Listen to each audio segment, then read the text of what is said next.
Olá, querido, tudo bem? Nesse tempo eu queria compartilhar um texto com você que se encontra no Evangelho de João, capítulo de número 3. Novamente nós estamos no Evangelho de João, né? Estamos gastando o Evangelho de João, mas é importante que a gente vai aprender bastante do registro de João e aprender, obviamente, muito com esse autor maravilhoso que foi discípulo de Jesus, o discípulo amado. O Evangelho de João, capítulo de número 3, conta a história, no iniciozinho ali desse Evangelho, capítulo 3 especificamente, conta a história de João Batista. E eu queria pensar justamente no exemplo de vida que foi João Batista e as lições que a gente aprende com esse discípulo de Jesus, seguidor de Jesus, apesar de ser o preparador, o anunciador justamente de Jesus e de sua obra, de sua missão. João Batista é um discípulo muito importante, um seguidor, não é, do Evangelho, apesar de não ter visto com os seus olhos, não é, a proclamação das boas novas, porque morreu muito cedo, não é, no início do ministério de Jesus, mas é um seguidor, não é, da verdade de Deus, da proclamação do Emanuel que viria como Salvador e como resgatador da nação de Israel e de todo aquele que cresce nesse Messias que veio da parte de Deus para trazer salvação à humanidade. João Batista foi justamente um profeta que deu início a essa boa nova de salvação vinda dos céus. E a gente vai falar um pouquinho sobre isso. O texto que eu quero ler com você é João capítulo de número 3, a partir do verso de número 22. O texto de João capítulo 3, se você for pegar lá, fala sobre Jesus conversando com Nicodemos. O verso 16 tem o versículo todo mundo conhece: Deus amou o mundo de tal maneira que deu o seu Filho unigênito para que todo aquele que nele crê não pereça, mas tenha vida eterna. E depois Jesus saiu dali e foi para a Judéia. E o texto vai justamente narrar um episódio de Jesus e também dos discípulos perguntando a João Batista a respeito dele e de Jesus, de dois mestres e de dois mestres que batizam, não é? E qual é a relevância disso, qual é o aprendizado disso e qual é o exemplo que João Batista, no seu relato, deixa para a gente seguir nos dias de hoje também, como servos do Senhor Jesus Cristo. O texto de João capítulo 3, verso 22, a partir do verso 22, diz assim: Depois disso, Jesus foi com seus discípulos para a terra da Judéia, onde ficou com eles por algum tempo, e ali batizava. João também estava batizando em Enom, perto de Salim, porque havia ali muita água, e o povo chegava e era batizado. João ainda não havia sido mandado para a prisão. E surgiu uma disputa entre os discípulos de João e certo judeu acerca da purificação. E foram até João e lhe disseram: Rabi, aquele que estava contigo do outro lado do Jordão, do qual tens dado testemunho, está batizando, e todos estão se dirigindo a ele. João respondeu: Ninguém pode receber coisa alguma se não for dada do céu. Vós mesmos sois testemunhas de que eu disse: Eu não sou o Cristo, mas sou enviado adiante dele. A noiva pertence ao noivo, mas o amigo do noivo que está presente e o ouve alegra-se muito com a voz do noivo. Assim se completa a minha alegria. É necessário que ele cresça e eu diminua. Aquele que vem do alto está acima de todos. Aquele que vem da terra é terra e fala estando na terra. Aquele que vem do céu está acima de todos. Ele testifica do que tem visto e ouvido, mas ninguém aceita o seu testemunho. Mas os que aceitam o seu testemunho, esses confirmam que Deus é verdadeiro, porque aquele que Deus enviou fala as palavras de Deus, porque Deus dá o Espírito sem restrição. O Pai ama o Filho e entregou todas as coisas nas suas mãos. Quem crê no Filho tem a vida eterna. Quem, porém, mantém-se em desobediência ao Filho não verá a vida, mas sobre ele permanece a ira de Deus.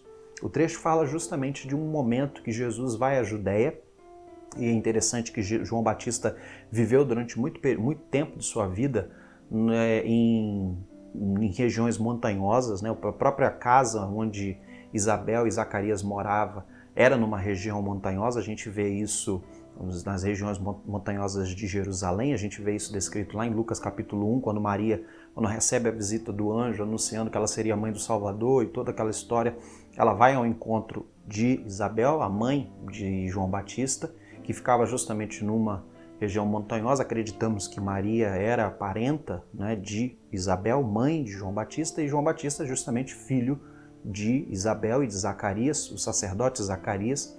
Ambos já eram idosos e Isabel era estéril. E a Bíblia diz que, pela graça de Deus, Deus concedeu a Zacarias e a Isabel a oportunidade de serem pais. E é interessante que foi no momento onde Zacarias estava entregando o incenso que simbolizava a oração a Deus dentro do templo. E a Bíblia diz que Deus então escutou a oração do povo e acreditamos também a oração de Zacarias. E deu a Zacarias a oportunidade de ser pai e a Isabel mãe, dando também, não é, a eles um presente que foi um profeta, né, que anunciaria justamente a redenção de Israel, que também acreditamos que era motivo de oração de muitas pessoas em Israel. A Bíblia diz que João nasceu e permaneceu numa vida bem seleta, bem diferente, bem consagrada a Deus, e num determinado momento começou na Judéia, ou seja, na parte sul da Palestina, a pregar o arrependimento. E João se utilizava do batismo. É interessante você ver esse registro aqui no Novo Testamento, porque o batismo na cultura judaica tinha essa função de você se arrepender dos seus pecados diante de Deus e pedir perdão.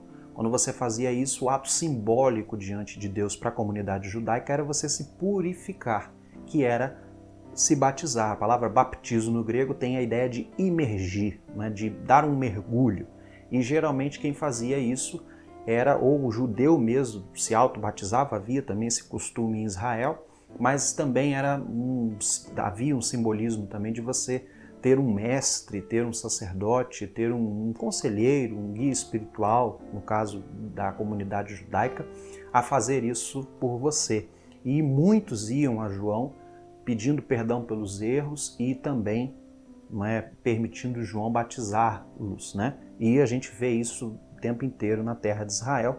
Você vê também que os discípulos de Jesus também estavam fazendo a mesma coisa, e aí surge uma discussão naquela região ali, qual era o batismo válido, não é? Qual era de fato um batismo de purificação, quem de fato estava ali de fato representando Deus e perdoando os pecados, não é? Houve essa discussão nesse trecho que a gente leu, e João Batista dá uma declaração maravilhosa, falando que, primeira coisa, ele não era o Cristo. Se você vê, por exemplo, nos evangelhos sinóticos, você vai ver que os judeus foram até João Batista e interrogaram a João Batista dizendo: você é o Cristo, é o Emanuel prometido, você é o Elias, quem é você?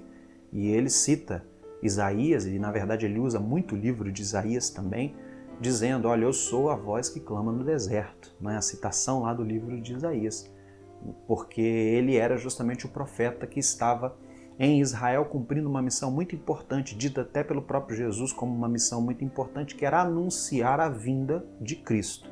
É importante como isso tem um significado e um valor muito importante nesse tempo, porque você não tinha nada que preparasse a chegada de um rei, a chegada de uma majestade, o próprio Deus encarnado diante de Israel, que estaria ali fazendo milagres, ensinando, aconselhando e se doando a eles.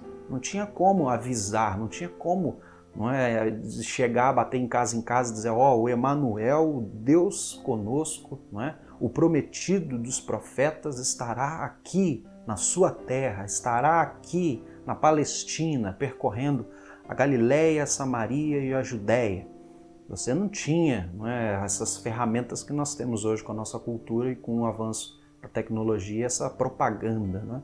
João Batista foi uma propaganda da época. João Batista foi uma pregação que chegou a muitos lugares, muito conhecido, João Batista, do qual ele mesmo falava: olha, está chegando o reino dos céus, se arrependam, creiam, se convertam dos maus caminhos, porque o Filho de Deus está descendo, está chegando, o Cristo, o ungido está chegando, e toda essa pregação de João Batista serviu como uma propaganda mesmo da própria pessoa de Jesus.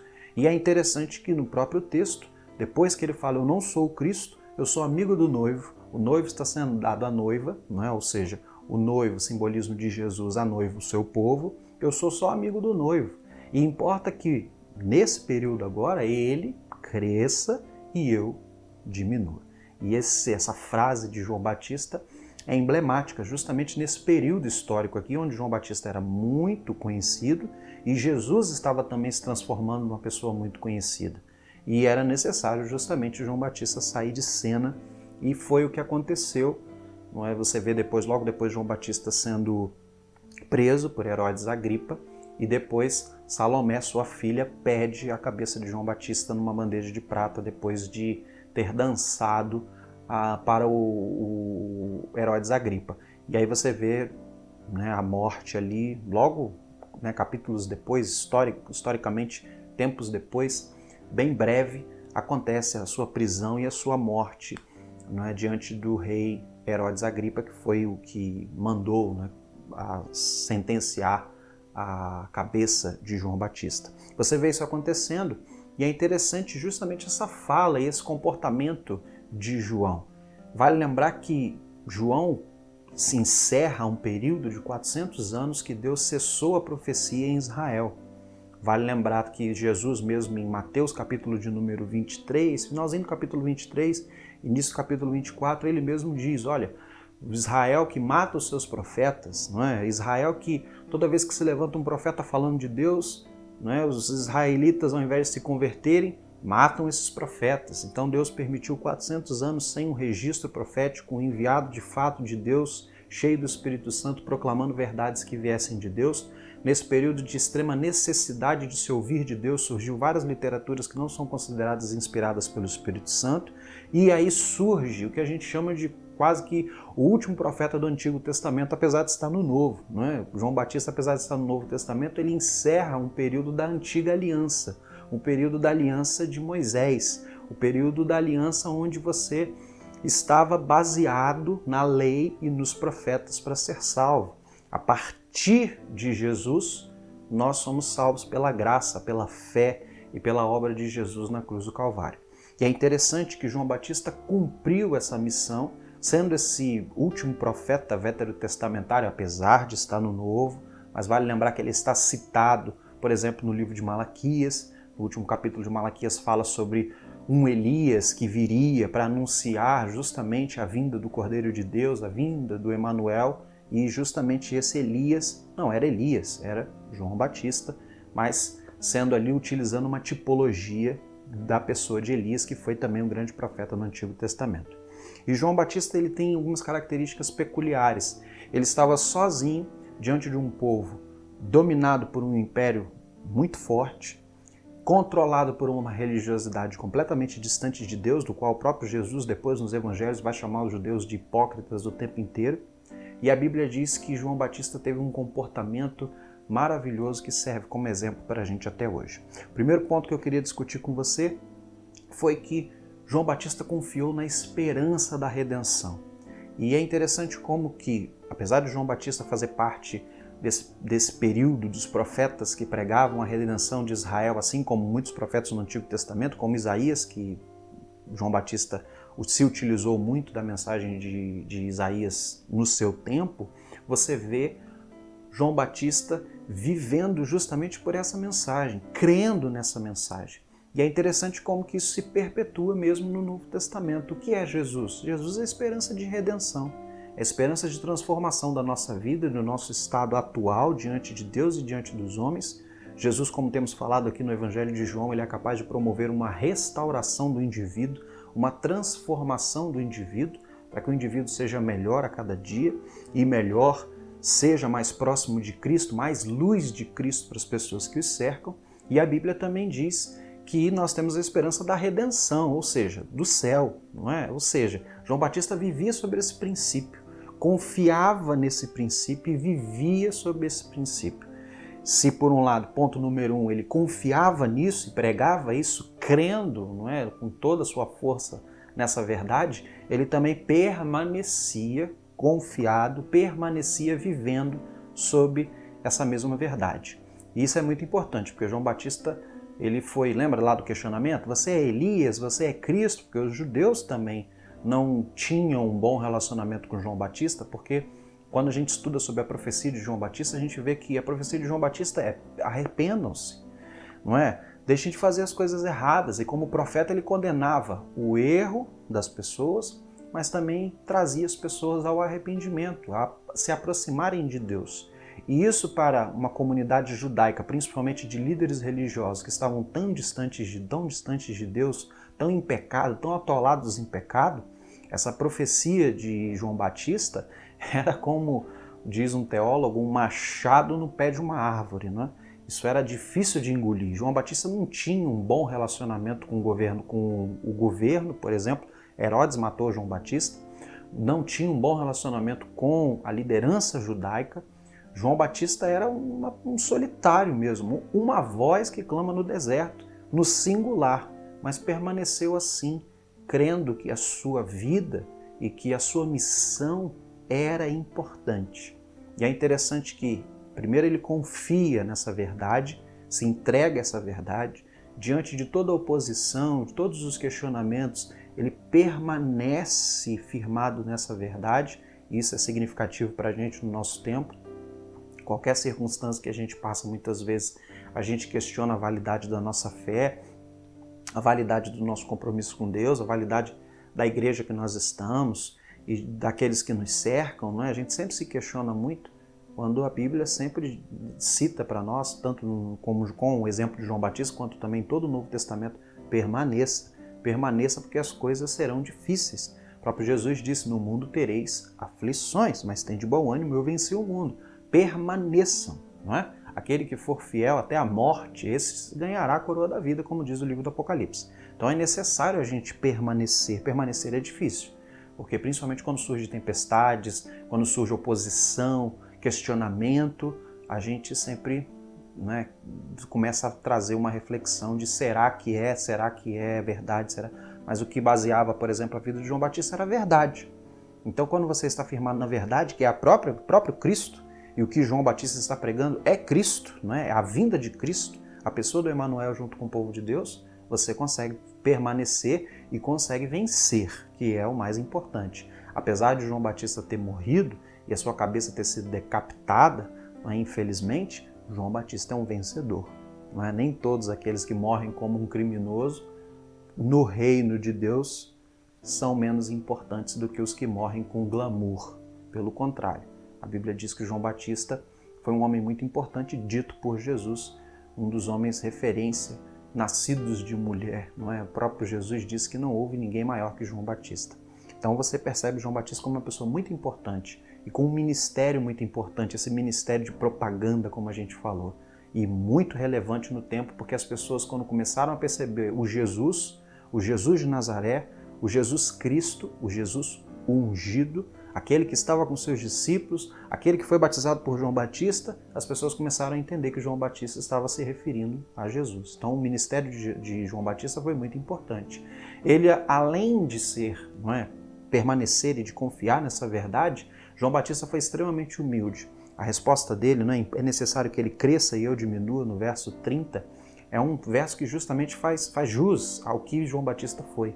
Alguém que se esvaziou para que Jesus Cristo de fato recebesse a glória.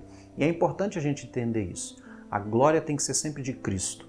O foco tem que ser sempre de Cristo. O objetivo da nossa vida tem que ser sempre engrandecer a Cristo. Se você buscar isso na sua vida, a sua vida nunca vai ser frustrada. Agora, se o foco e o objetivo da nossa vida, da nossa existência, for o engrandecimento próprio, você vai se frustrar.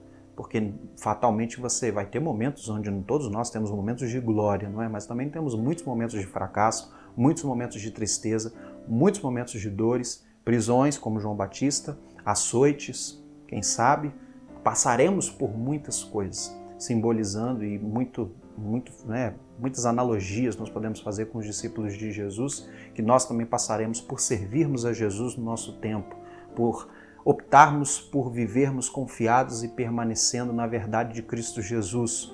Contudo, quem é importante? Quem é importante é Cristo. E se você vive para a glória de Cristo, a sua vida sempre será bem-sucedida, ela sempre vai trazer paz ao seu coração e ela sempre vai ser esperança para você e para todos que o cercam. Assim como a última coisa que João Batista fez nesse relato aqui é, se Cristo é mais importante, importa que ele cresça e eu diminua, ele explica por quê. Porque ele é o Cristo. Ele é aquele que veio de Deus, é aquele que viu e ouviu do próprio Deus e tem a capacidade de nos falar a verdade que procede de Deus. Um verso que eu queria deixar para você, que eu adoro desse trecho de João capítulo 3, diz assim, ó: mas o que aceita o seu testemunho, o testemunho de Jesus, este confirma que Deus é verdadeiro. Eu acho esse versículo maravilhoso porque é uma prova justamente de fé.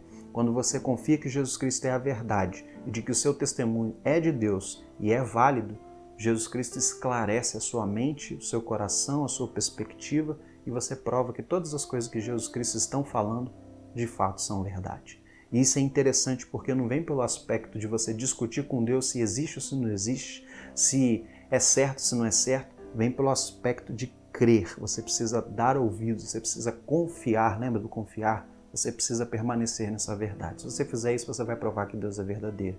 E qual é a última missão e qual é o último exemplo de João Batista? Viva anunciando essa verdade. Foi o que João Batista fez a vida inteira.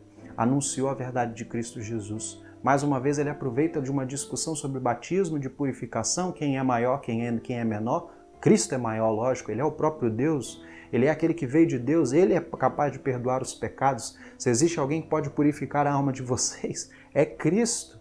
E ele anuncia isso de uma forma tão maravilhosa. E ele diz: o Pai ama o Filho e entregou todas as coisas na sua mão. Quem crê no Filho tem a vida eterna. Anuncie essa verdade. Viva por essa verdade. Creia nessa verdade. Confie nessa verdade. E descanse sobre a confiança de que se você está em Cristo, você é uma pessoa transformada e que você faz parte dessa redenção que chegou a Israel e que chegou a todos nós. E viva como um proclamador dessa verdade. O grande exemplo de João é esse. Diante de todas as oposições, diante da falta de seguidores que compartilhavam do mesmo pensamento profético que João continuava pregando de que Cristo é o Senhor e Salvador e que Ele é a redenção que Israel precisa e é a redenção para todo aquele que crê, é a redenção para todo homem. Infelizmente, alguns não vão crer, vão preferir viver e andar sobre as trevas, infelizmente.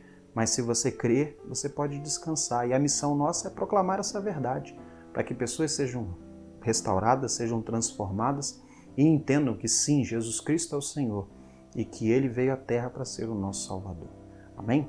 Vamos orar? Deus, a gente pede que a gente consiga viver, ó Deus, confiando no Senhor, como João Batista, que a gente consiga, ó Deus, descansar e permanecer no Senhor, ó Deus, em momentos de dificuldade, que consigamos ser humildes entendendo que a nossa vida, sim, é importante, mas nada é mais importante que a pessoa do Senhor Jesus Cristo, e que a nossa vida seja um exemplo de engrandecimento à pessoa do Senhor Jesus e, acima de tudo, nos ajude a proclamar essa verdade de salvação, de transformação de vida a todos aqueles que nos cercam. É o que nós pedimos, ó Pai, no nome do Senhor Jesus. Deus abençoe a sua vida e viva confiando, permanecendo em Cristo, humilde, colocando Jesus como Rei dos Reis e Senhor dos Senhores da sua vida, e viva proclamando essa verdade, porque ela é libertadora e transformadora. Deus abençoe.